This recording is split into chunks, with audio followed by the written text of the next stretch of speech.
Next question देखते हैं।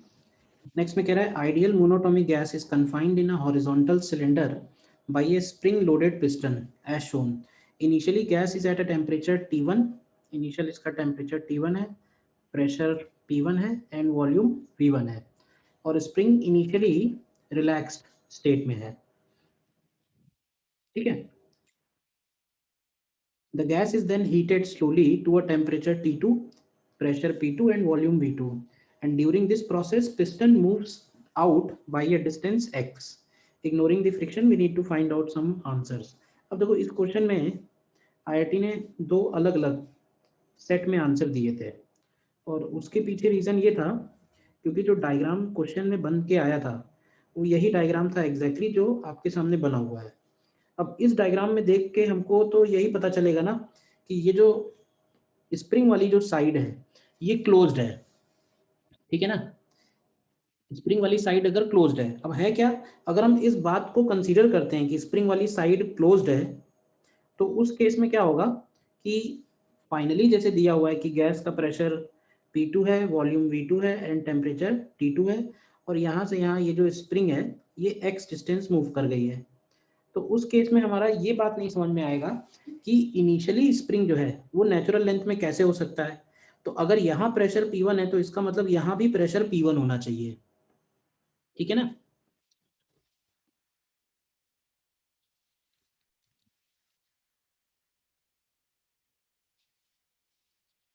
अगर इस पॉइंट पे प्रेशर P1 है तो इधर प्रेशर P1 है तो इधर भी प्रेशर P1 होना चाहिए, तभी स्प्रिंग नेचुरल लेंथ में रह सकता है। अब जब ये पिस्टन बाहर की तरफ मूव करेगा तो अगर हम बोल रहे हैं कि इधर वाली गैस एक्सपैंड हो रही है तो इसका मतलब यहाँ पे जो गैस है वो कंप्रेस होनी चाहिए, लेकिन हमें यहाँ पे कौन सी गैस है वो उसके बारे में इंफॉर्मेशन नहीं दी है।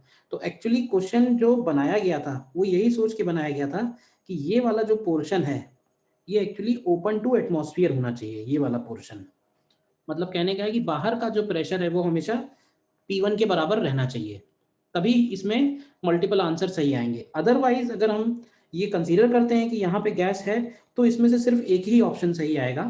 तो चलो पहले वही क्वेश्चन वही निकालते हैं। तो देखो हम इस केस में सिर्फ फिर गैस के बारे में डिस्कशन करते हैं। ठीक है, और गैस का इनिशियल और फाइनल टेम्परेचर रिलेशन हमको दिया हुआ है।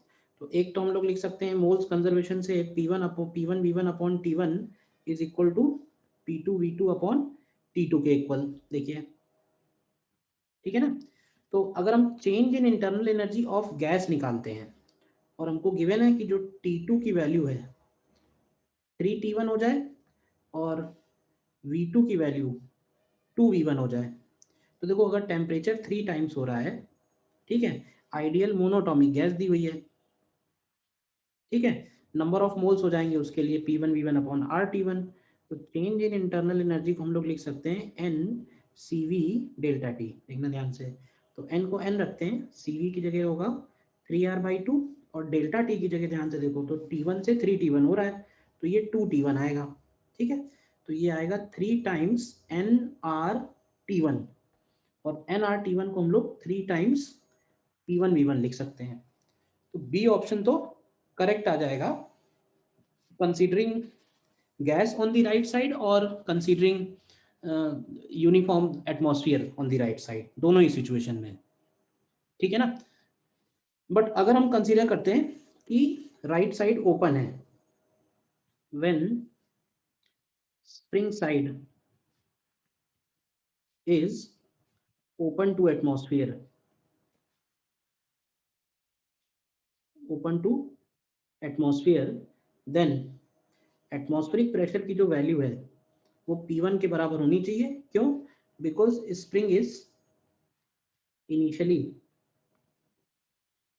रिलैक्स्ड। स्प्रिंग जो है वो इनिशियली रिलैक्स स्टेट में है इसलिए। तो देखो अगर स्प्रिंग इनिशियली रिलैक्स्ड है, प्रेशर बाद में P1 ही रहेगा, तो बाद में जो सिचुएशन बनेगी वो भी हम चाहें तो ड्रॉ कर लेते हैं। बाद में जो सिचुएशन होगी वो कुछ इस तरह की है कि ये पोर्शन जो है ओपन टू एटमॉस्फेयर है। ठीक है, तो अगर पिस्टन फ्री टू मूव है, समझना ध्यान से, तो पिस्टन के ऊपर सारे फोर्सेस बैलेंस होंगे। तो अब जरा ध्यान से बताओ कि पिस्टन के ऊपर फोर्सेस कौन कौन से लग रहे होंगे। तो देखो ध्यान से, स्प्रिंग की वजह से इस पे फोर्स लग जाएगा K × X बाहर से प्रेशर लग रहा होगा P1 इंटू ए और अंदर से प्रेशर लग रहा होगा P2 इंटू ए। तो हम लोग P2 की वैल्यू को लिख सकते हैं P1 प्लस AX अपॉन ए के बराबर। ठीक है, अब इसमें हमको निकालना क्या क्या है और क्या क्या लिख सकते हैं, चलो देखो।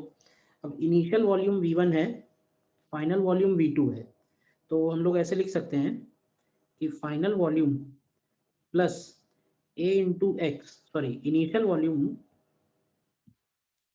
Volume plus A into X is equal to final volume.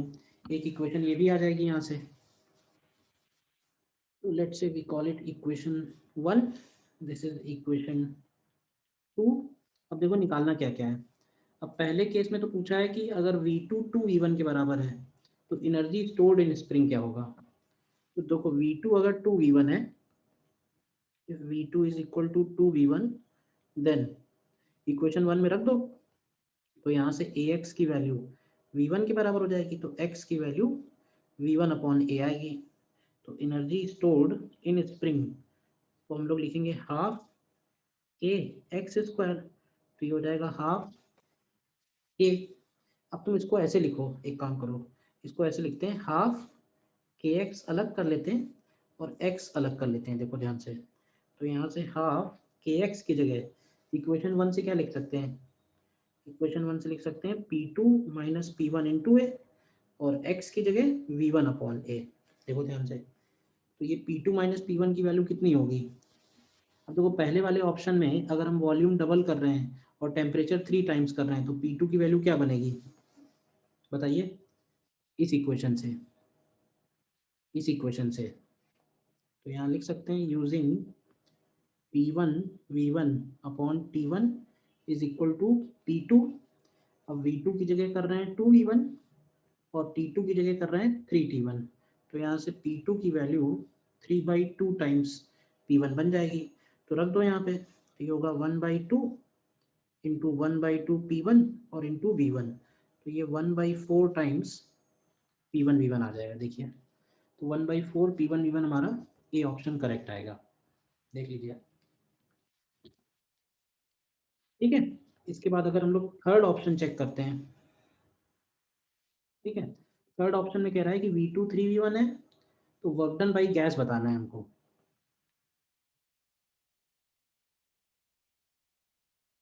ठीक है, तो V2 3V1 है और T2 4T1 है।